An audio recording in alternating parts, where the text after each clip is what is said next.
Hey, thank you all for joining us, and I'm happy to have with me Attorney General Bill Sorrell, my Commissioner Susan Dunnigan, and my Secretary Pat Moore. Thanks so much for coming. We're here today to discuss two coordinated actions that have been filed by the state of Vermont and the U.S. Securities and Exchange Commission concerning the EB-5 projects in the Northeast Kingdom run by Ariel Kuros and Bill Stenger. The SEC has filed an action in federal court in Miami, which freezes the assets of Mr. Kuros, who is a resident of the state of Florida. The federal court has also granted the SEC request to appoint a receiver to manage these projects while the litigation is pending. The state has filed a complaint in Washington County Superior Court that raises allegations very similar to the SEC's. The state filing is a result of over a year's work by the Department of Financial Regulation, which has worked very closely with the Vermont Attorney General's Office and the SEC. And I want to thank profusely the good work of the Department of Financial Regulation, my Commissioner, as well as the great work of the Attorney General's Office.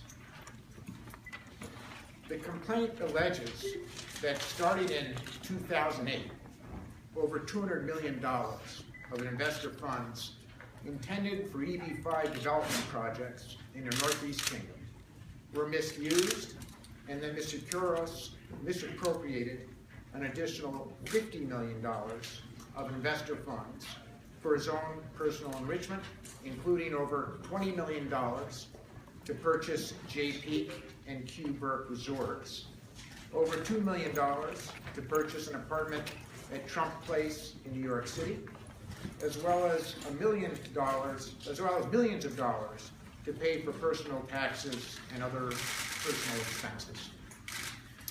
The fraud allegedly began on day one, when millions of investor funds intended for EB-5 projects at J. Peak, the Tram House Lodge, and the J Hotel and Pump House were used instead to purchase J. Peak Mountain way back in 2008.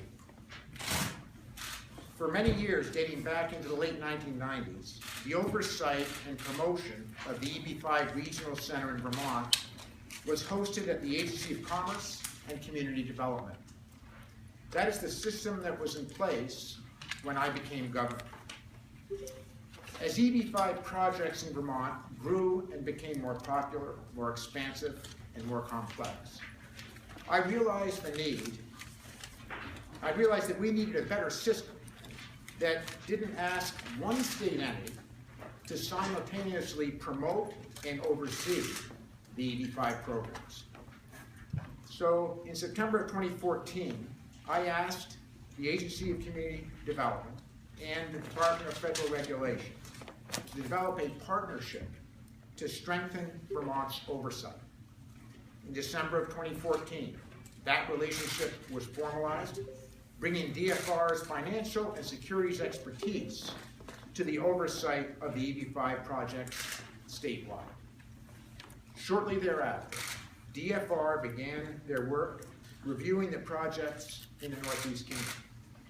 Over the course of more than a year of diligent work, they carefully tracked the alleged misappropriations and misuse of investor funds that we're here to talk about today. That alleged fraudulent activity began in 2008, 3 years before I became governor. I'm grateful to Commissioner Dunnigan and to the team at DFR for so effectively implementing this improved oversight system and for their extensive investigative work. This is obviously a very difficult day for Vermont and for the many people, myself included, who are so invested in growing jobs and economic opportunity in the Northeast Kingdom, the part of the state that has lagged behind the rest of the state in job creation for as long as we can all remember. Most of all, this is a difficult day for the hundreds of employees, in the Northeast Kingdom, who rely on J. Peak, Q. Burke, and the related projects to support their families, projects that appeared to hold so much promise. My commitment as governor is to do everything that I can to protect these Vermonters' jobs and the investors who are the victims of these allegations, as well as to ensure that we do all that we can to make the very best of what is a terrible situation. The federal court has appointed a receiver, Mike Goldberg of Miami, to oversee and administer the assets of the EB-5 project named in the complaints, including the Jay Peak Resort. Mr. Goldberg's team has been on the ground in the Northeast Kingdom, taking control of those projects. I and the Attorney General's office have already been in communication with the receiver, whose expertise is to manage difficult situations like this, to ensure that the best possible outcome for the Northeast Kingdom and those Vermonters employed by these projects. I just got off the phone with Mike Goldberg, and it is his intention, as much as possible, to maintain normal operations of the affected businesses and keep Vermonters working there. I'm grateful to those efforts, and therefore we do not expect significant job losses as a result of today's actions. Now I'd like to turn this over to Commissioner Susan Dunnigan to describe DFR's work to date, then to the Attorney General to outline allegations in the state's complaint, which was just filed, and finally to Secretary Moulton to talk about how these allegations impact the Regional Center. Following those remarks, we're obviously happy to take questions. I also want to apologize in advance for the tardiness of this press conference. We were unable to discuss these issues until the complaint filed by the SEC was released by the federal judge in Miami. That happened about 45 minutes, an hour ago. So to turn it now over to Commissioner Dunnigan. Commissioner, thank you for your extraordinary work. Thank you, Governor. My remarks are going to focus on how the Department of Financial Regulation, DFR, arrived at the allegations in the complaint. Before I start, this is a little chat with the media. I just want to remind you that DFR has important confidentiality protections to follow. Those of you who have covered our stories previously know this, so if I answer a question later on where I say, I'm sorry, I'm not able to answer that question, or DFR neither confirms nor denies, I know that you'll understand. EB-5 is a federal visa initiative designed to give foreign investors a legal path to obtain United States residency. They do that by investing in certain projects that create U.S. jobs. The program here in Vermont is unusual in that the Agency of Commerce and Community Development, ACCD, is one of 2 active regional centers in the country that are government run. The program here in Vermont is also unique in that we are the only state that has its securities division in partnership with its regional center. So with ACCD and DFR on the job, Vermont investors can be confident that there is a rigorous review of EB-5 projects. We now apply more scrutiny to EB-5 projects than any other center in the country. But why is DFR involved? Well, to participate in an EB-5 program, a foreign national invests money in a project. The investments we're talking about today under the J umbrella are in the form of limited partnerships. Limited partnership interests are securities, and DFR is the chief regulator of the state's securities laws. If you recall, my jurisdiction covers banking, insurance, and securities. In early 2015, DFR began to focus on the Jay Peak properties in part because the principals asked to raise more money, first for the ANC Bio Clean Room Limited Partnership, and then for the Q-Burke Hotel. As DFR began its financial reviews of those 2 projects, we saw anomalies and unusual transactions that raised regulatory concerns about how all the investor money across all the projects, not just ANC Bio and Q Burke, but how all the funds were transferred and accounted for by Mr. Stenger, Mr. Quiros, the limited partnerships, various companies, and related entities. I'm going to give you a picture of what I'm talking about. I have two charts with me here today. I'm sorry for the folks in the back. We may not be able to see them right away, but we will leave them here for you to look at. These are for illustration purposes only. These are not formal exhibits. But I want to give you an image of what we allege has been going on.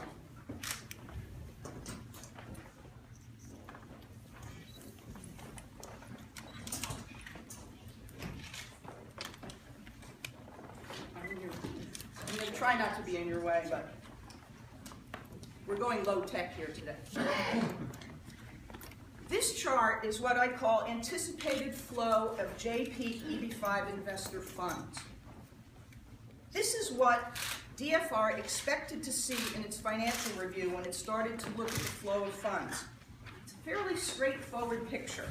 Money comes into a project, it goes out of a project, and each project is distinct. So we have 8 projects: Phase 1, Phase 2, Penthouse, Dolphin Mountain, The Lodge, Stateside, ANC Bio, and Q Burke. When an EB-5 investor sends their money, it should go right into an escrow account, and it's kept there until certain conditions are met, when the money is then released into an operating account. That operating account is then used to pay the expenses of the project, develop the property, and finish the project. Each one of the projects is to be discrete, as you see, and that the flow is easy to follow. Okay? However, as DFR pulled the pieces of the financial puzzle together, we saw something very different. Instead of what you just saw in the first chart,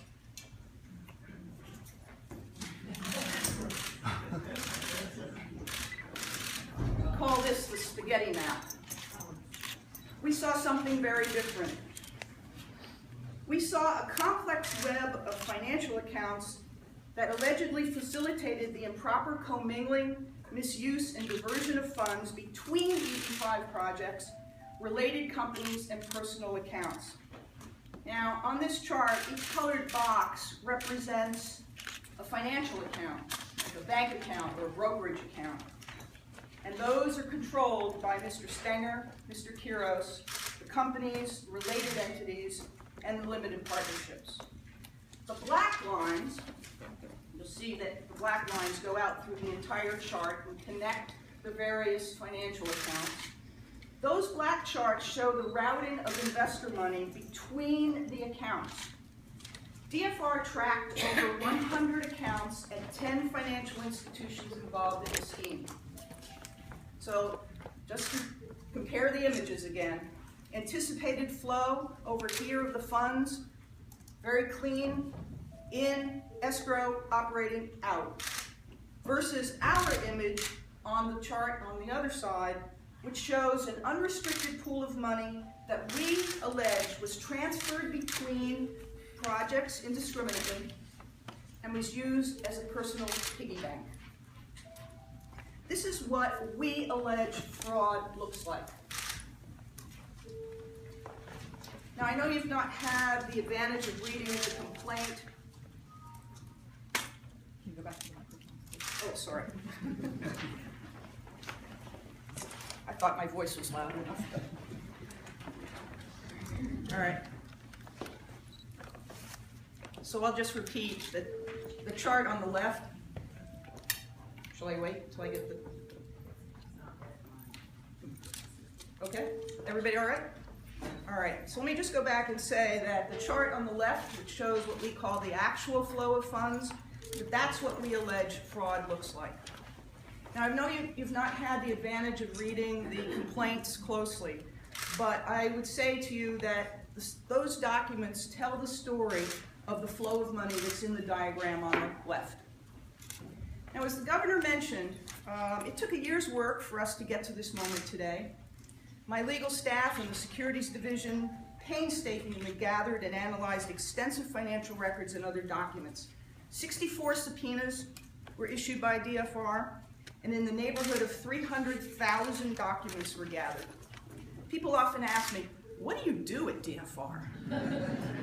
Well, this is what we do, and this time it's resulted in a complaint that alleges hundreds of millions of dollars of securities fraud.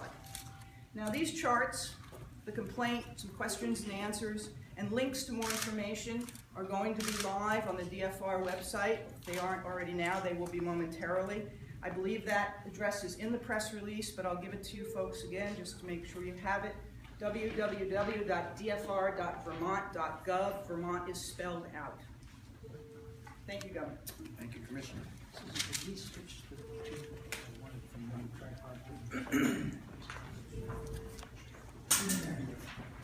Attorney General Belsorella.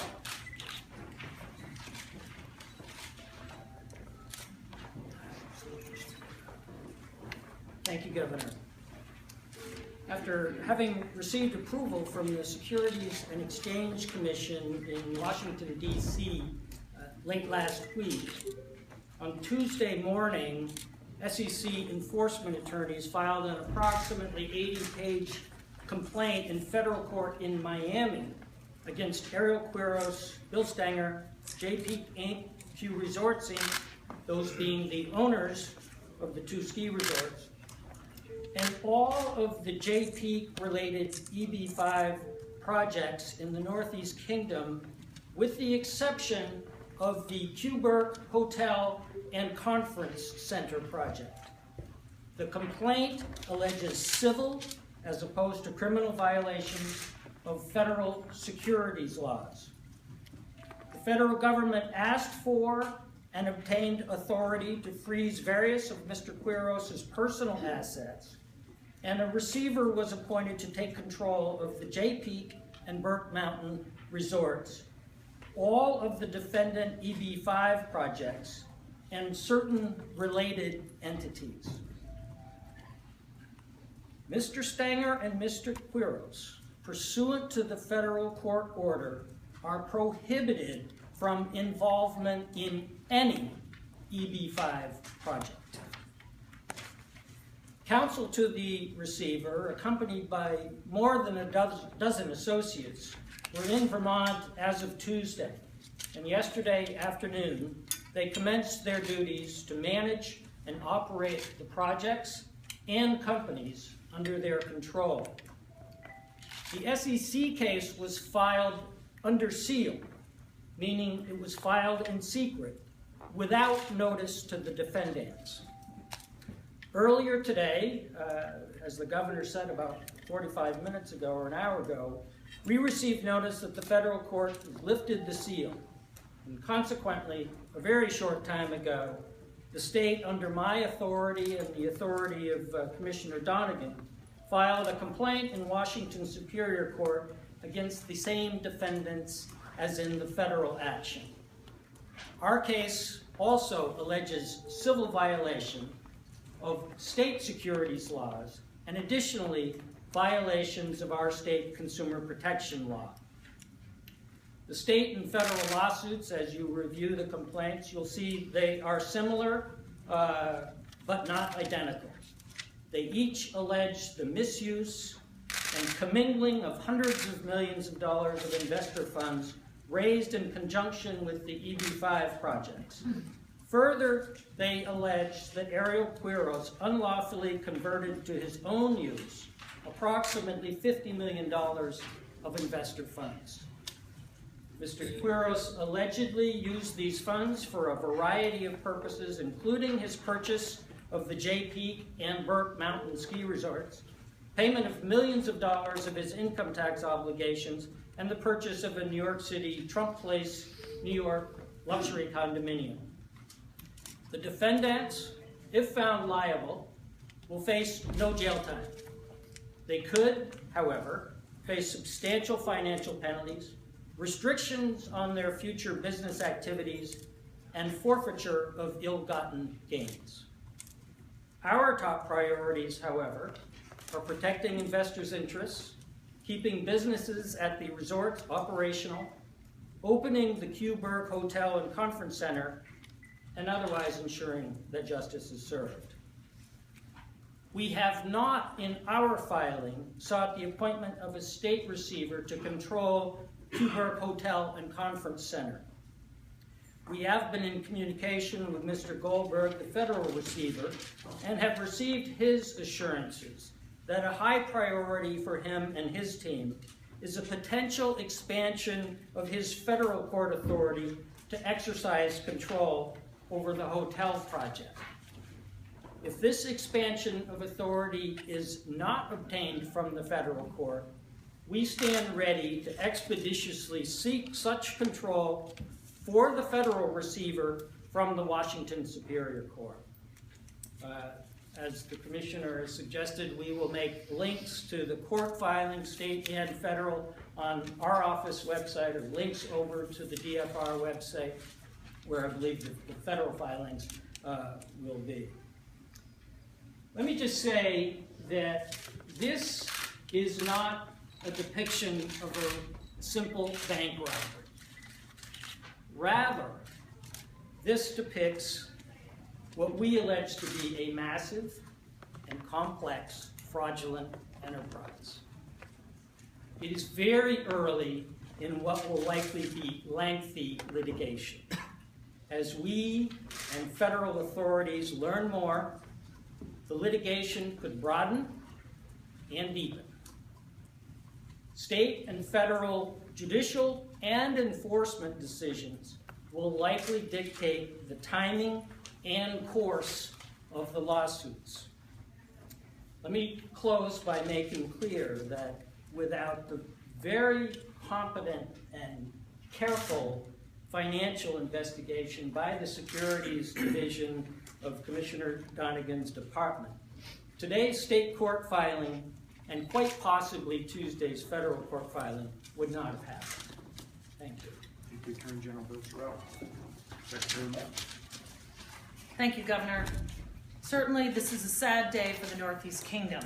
We all had such high hopes for the variety of projects there, and if these allegations are true, unfortunately, only a portion of the vision will become a reality.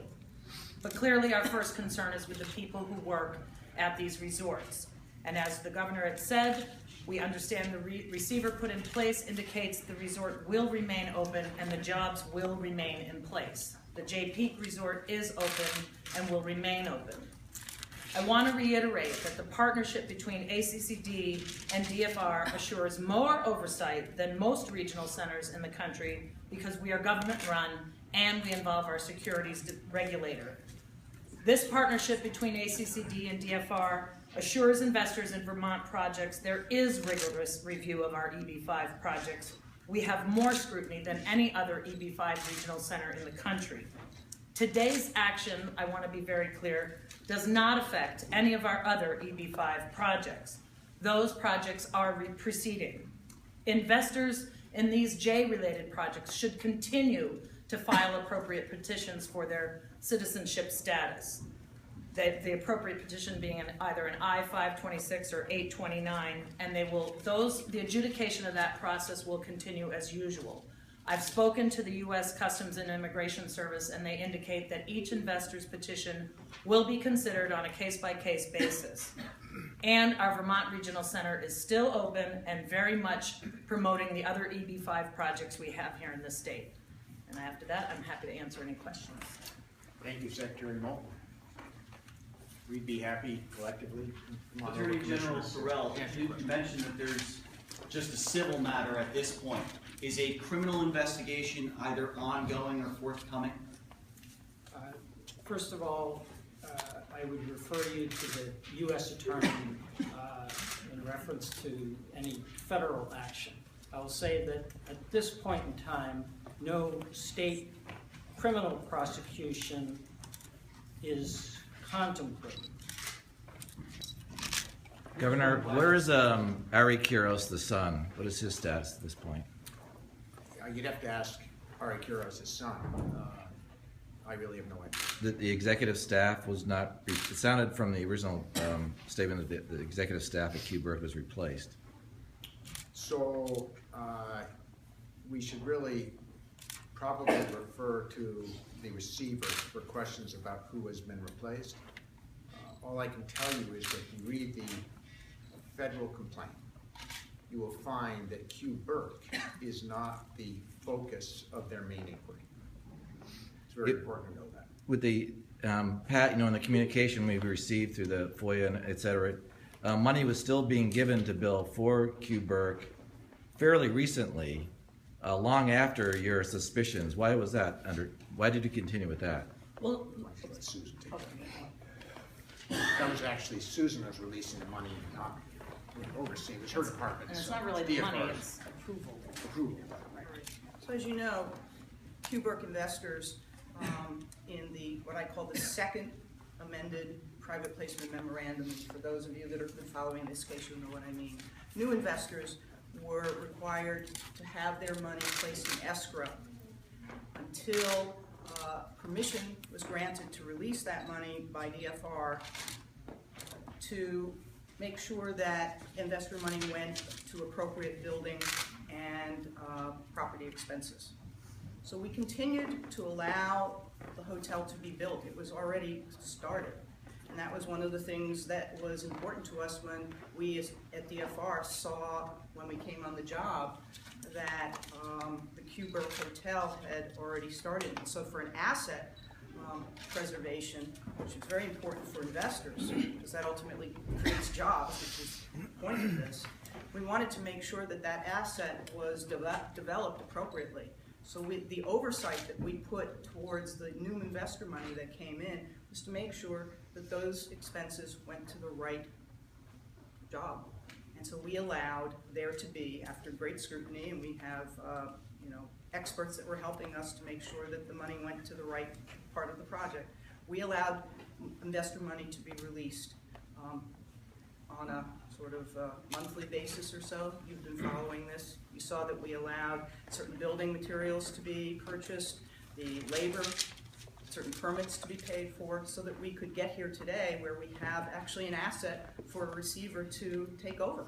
There's also a lien on that asset right now, which is, that lien is gonna come to court if it's not fulfilled, so there's still some money to pay to the general contractor. Well, you know what, this is gonna all go out in the legal system at this point, and I think that we're going to have to let the legal system work its way. What happens to the investors? How do they get their money back? Are they going to get their green cards and permanent residency? Well, as the commissioner said, we have to let the legal process play out, but USCIS is very clear that investors should continue to file petitions, and they will continue to adjudicate as their reference to those petitions. It's way too early to know how any funding or money refunds might occur, but investors are encouraged to continue to file the appropriate petitions, and each will be considered case by case, so we won't know until all those adjudications have occurred. This has been going on for 8 years. Why did it take the state so long to figure out what was going on?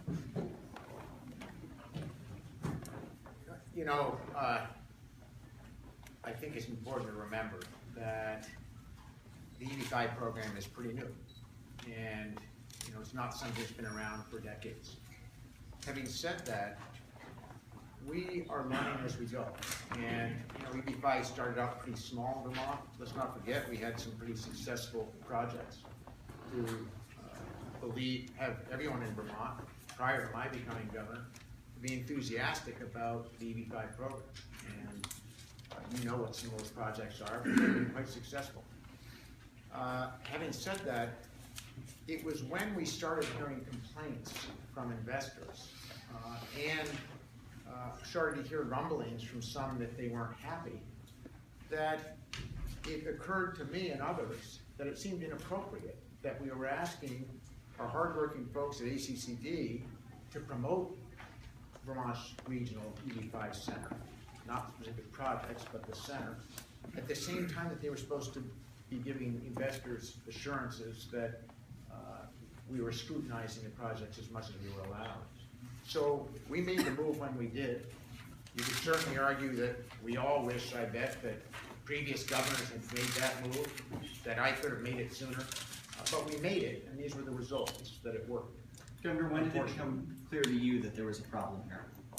So I started here, I should say that when DFR was really able to look into the projects at a level, I want to be clear that we had never been able to look at projects before. Don't forget, DFR has powers that ACC does not have.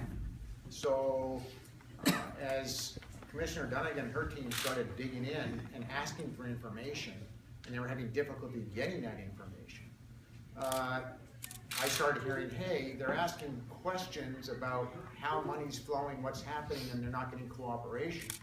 I sat down in September of 2015 with Commissioner Dunnigan, with the partners, to say, team, we're not here to hurt you. Please share with us the information we need to do our work. And when we were still having difficulty getting information after that, that's when DFR started really digging in. At that point, I started hearing rumblings from my department that they had some real concerns with what they were finding.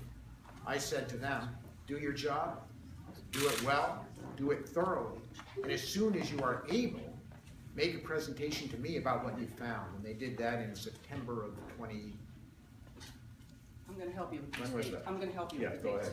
ahead. There are an awful lot of details, as you can see. When DFR in January, February realized that we were seeing some of the improper transactions and we had questions, one of the things that we started to do was to try to get more information. And that's when the governor in early 15 started hearing me say, I'm not... Is that March? Yeah, March. yeah, I'm seeing, a need for more cooperation. By that time, I certainly have been working with his staff and helping them understand what the problems were that I was seeing. So that was sort of March that the governor's office was letting know that I was needing some more understanding about what was going on. So I would say around that time is the first time you heard of the concern. However, it wasn't until September 10th that we gave the governor a full briefing on what we had spent the entire summer doing a deeper drill and deeper dive into figuring out what the problems were and what we thought potential allegations might be. So the answer is I started hearing rumblings in March. We met with the investor to say, get us the information we need. And in September, they made a full presentation to me. What does the receiver not have control of? They don't.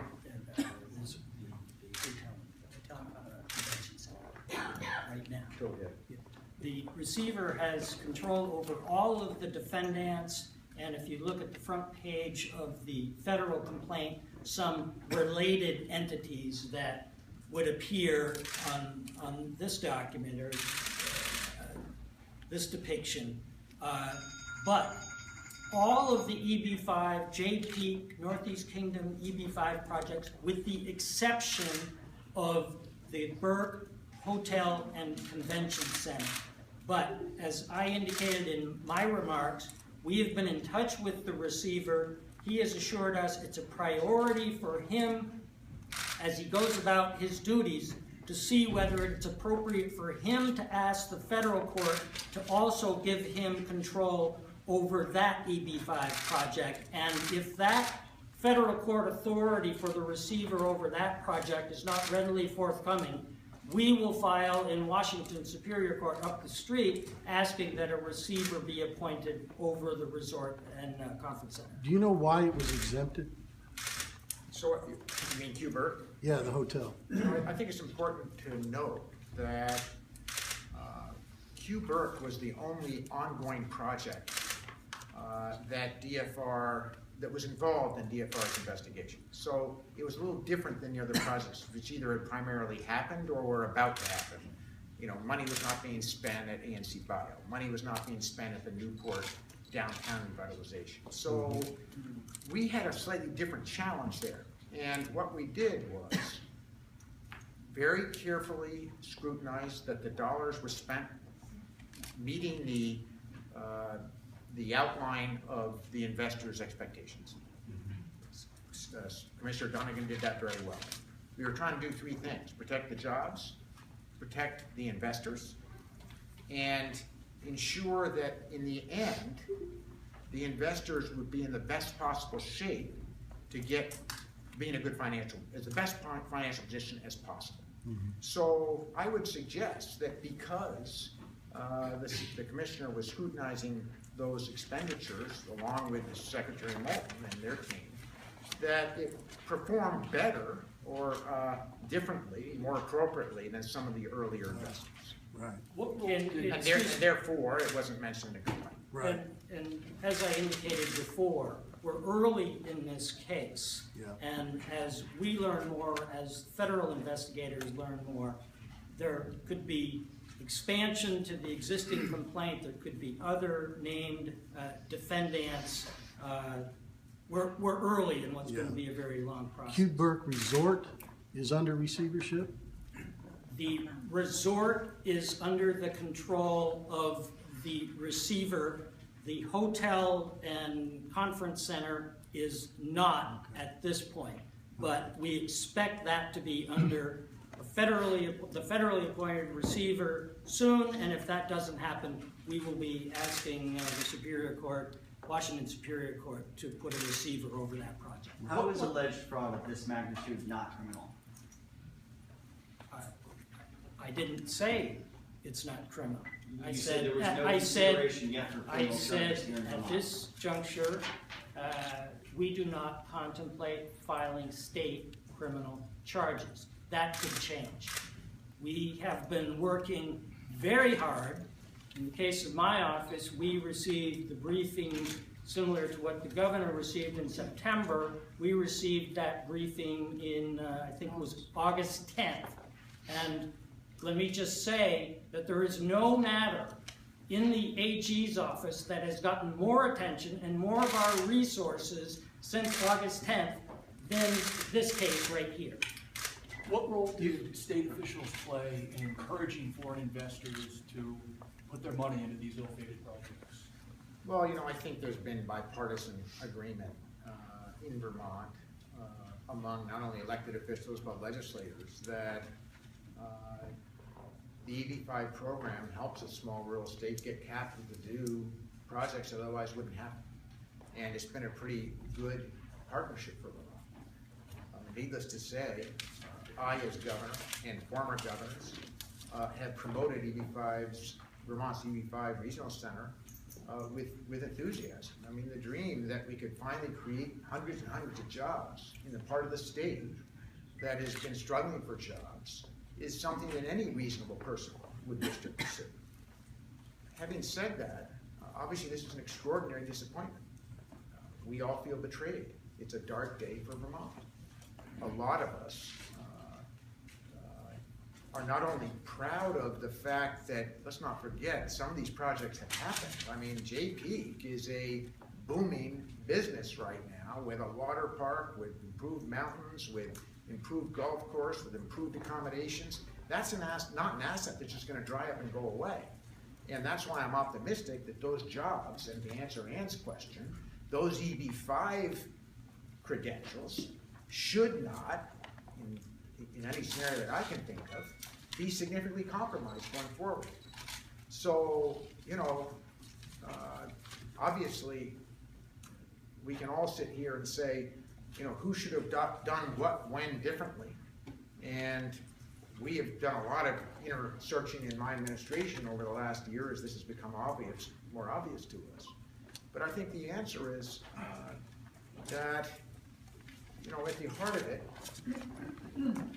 there's a certain amount of trust in the partnerships that we have with the private sector and government.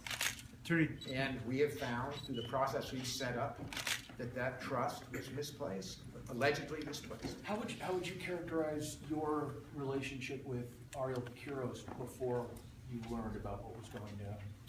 Well, I tried to help this project in every and similar ways that other elected officials across Vermont have done, both those that are serving now and those that served previous to me. So, all I can say is I don't think there's a governor in America who wouldn't try to help create jobs in the part of the state that is really hurting for jobs. But you've accepted tens of thousands of dollars of contributions from Mr. Quiros, Mr. Stanger, and their various companies over the years. You traveled abroad to raise money for this. In fact, you cited Mr. Stanger at one of your State of the State or inaugural addresses. Do you regret the close ties that you forged with them? And do you think that you could have done anything differently personally? Not talking about your predecessors. I don't think there's anything that I could have done differently previously without knowing the facts. And I think it's a testament to the fact that campaign contributions don't make a difference, that I set up the structure that went in and found this out and brought us to where we are today. So having said that, I think that it is because of the actions we took, not despite the actions that we took, that we're standing here at this moment. And that is not discoveries that other governors made while the programs were running in Vermont. Having said that, of course I regret it. I think all of us have tremendous regret that we're standing here today in a program that had so much promise, and having to outline these allegations. It's a really bad day for Vermont. But should you have changed that structure earlier in your administration? That structural change was not made for at least 4 years, if I'm not mistaken, into your administration. You know, Paul, you can quarterback this one all you want.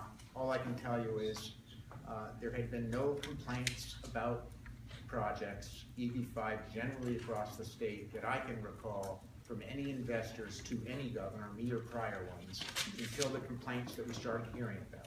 As soon as we saw those complaints, I looked at the structure with my team and said, you know, we could probably do this a lot better. Talked to DFR, they said, yeah, we have the power to actually go in and see what's going on financially in these projects. That's what we did, and I think that's why we're here today. Did you have personal relationships with these guys? Well, only, just so you know, Mr.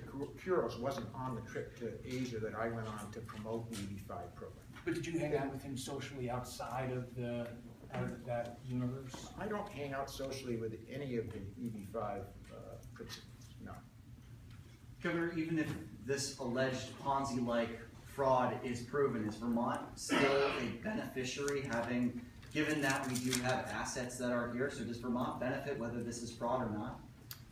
I think that it would be remiss for us not to recognize that with all the tragedy and unhappiness and disappointment that we're talking about today, that JP has succeeded in building out infrastructure that's made it a stronger business, that's created jobs and economic opportunity for Vermonters. And you know, that's the reason that Governor Douglas traveled to Asia and went went to the ANC bio plant in South Korea at that time and signed an MOU to bring an ANC here. That's why I went to Asia, to try and promote Vermont's EB-5 Regional Center. It's been an extraordinary story across Vermont. I guess the heart of my question is, would the Northeast Kingdom be in worse economic conditions if we had recognized the alleged fraud earlier? Oh, I have not contemplated that question, so it's a tough one to answer. Bill Stenger was... I don't know if we'd ever know the answer to that one, truthfully. overseas as recently as 2 weeks ago, trying to convince people to give him money for these projects. Why was that allowed to happen, given the knowledge of what was happening with those funds? One of the reasons why the state agreed to hold off filing our complaint until the federal court had filed and its complaint was unsealed was that the federal government is much more facile than state government in freezing tens of millions of dollars of assets in many different financial institutions and other locations. And so it was the better course for us to protect investors and protect the integrity of the case to allow the federal government to go forward. So it was their timing that really dictated this.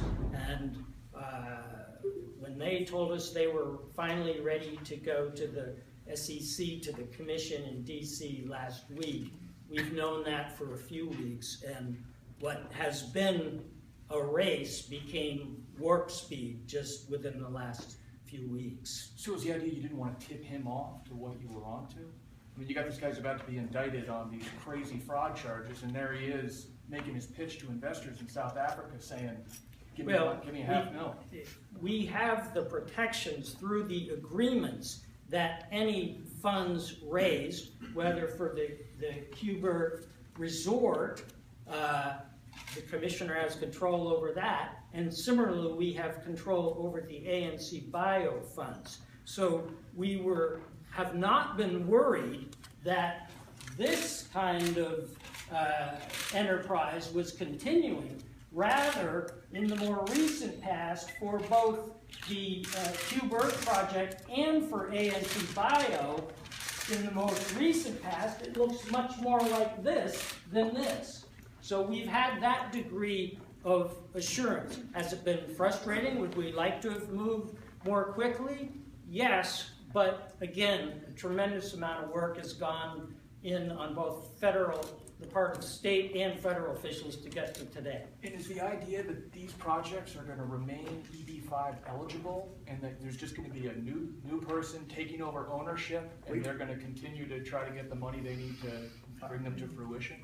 I think that it's difficult to lump them all together, and the answer is we do not know the answer to those questions. But I think you can assume that ANC Bio and the downtown Newport project, the projects that have never gotten off the ground, will not happen.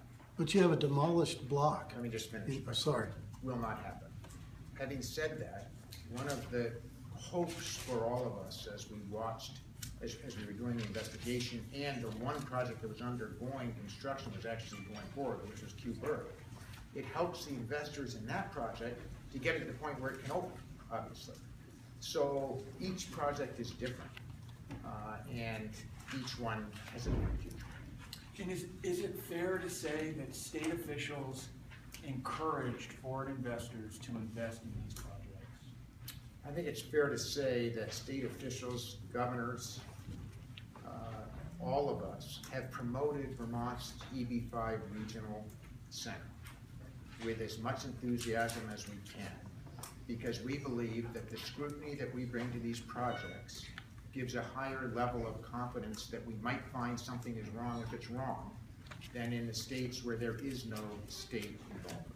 And the state has required that there be amended placement memoranda, in other words, the documents that are provided to investors, to new investors, as well as to existing investors, to reflect the fact of the SEC investigation, so that investors past and investors going forward would have more disclosures as to what has been going on, at least in terms of SEC scrutiny. That's an important point. In plain English, nobody was investing in an EB-5 program under this management that didn't know that an SEC investigation was taking place based upon the requirements of the department to disclose that information. Or if it did, it happened behind our backs.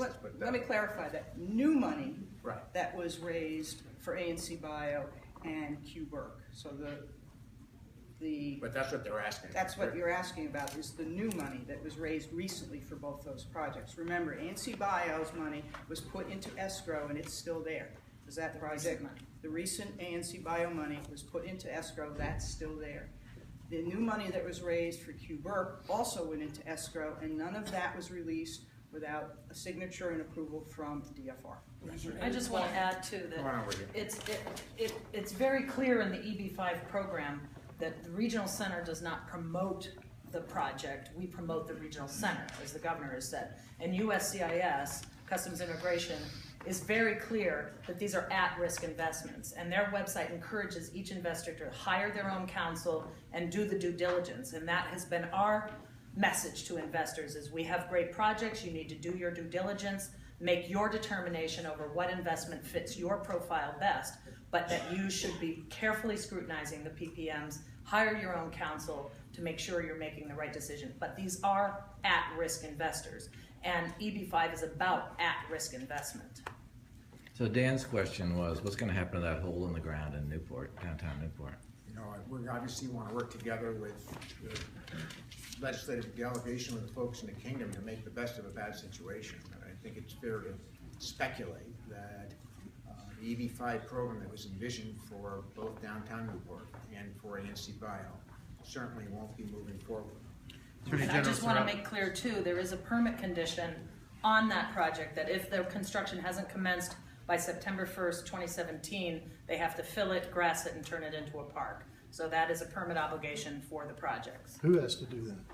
The permittee, which in this case is the Q Burke and J Peak Developments. The exact title owner I can't tell you, but that is a permit requirement. But understand, it's the federal receiver who controls those entities. So if the park or anything else is going to happen, it's going to be through the federal receiver. And again, Ariel Quiros and Bill Stanger, under the court order, unless and until lifted, may not be involved in any EB-5 project. Those in the current case, the resort and conference center, or any other EB-5 project anywhere else. We'll take one more. Attorney General Sorrell, the U.S. Attorney Eric Miller says he's involved in an ongoing review of both the state and SEC cases. Number one, are you working with him on that? And number two, is your decision not to pursue a criminal state-level investigation right now in deference to what he's doing? We've certainly been in communication with the U.S. Attorney's Office. I spoke to the U.S. Attorney last evening. So we have been working together as we have been working with. Would you consider a state-level criminal case if he chooses not to go forward?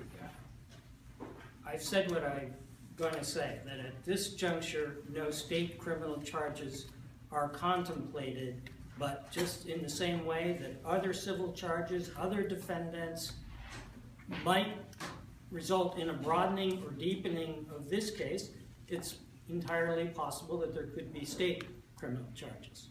Governor, Thank you, Gene. Governor, Appreciate your being here. Governor, will you release all of your emails related to this situation? Governor? Governor?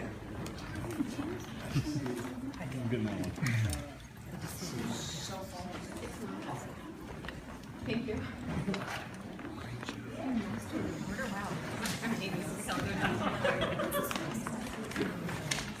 We're being told at the courthouse that we can't have the documents because they haven't been served yet. Is that something you can provide to us? Yes, we can.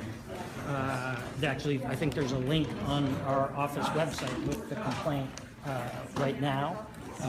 We certainly can get it. Thank you, sir. It didn't sound like it, but